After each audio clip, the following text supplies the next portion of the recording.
Yeah, I have been using iCoffee and iPulse since around 4 to 5 months, and now I want to tell you that why did I started this and what are the benefits.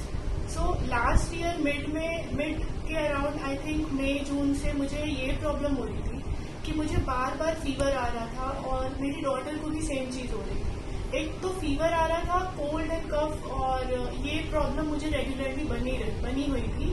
तो इसकी वजह से मुझे हर month के लिए जो है doctor को विजिट लगानी पड़ रही थी, बट ये ठीक नहीं हो पा रहा था। तो मुझे लग रहा था कि जैसे इम्यूनिटी बहुत कम हो गई है, कोई भी इन्फेक्शन हो वो बहुत ईजिली हो जा रहा था।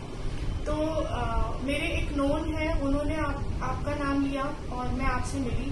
फिर आपने जब इस प्रोडक्ट का डेमो हमें दिया, हमें तुरंत ही पसंद आया और उसके बाद मैंने आपको iCoffee और iPulse की सप्लाई मैंने स्टार्ट करा ली अपने लिए और अपनी डॉटर के लिए, और तब से हम इसे रेगुलरली यूज कर रहे हैं। और टच वुड उसके बाद से मुझे और मेरी डॉटर को ये फीवर की प्रॉब्लम, कोल्ड एंड कफ, ये बहुत ही ज्यादा रिड्यूस हो गया और डाइजेस्टिव सिस्टम बहुत ही ज्यादा इम्प्रूव हो गया।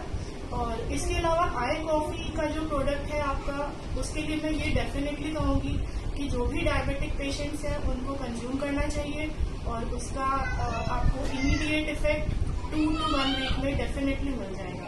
Thank you.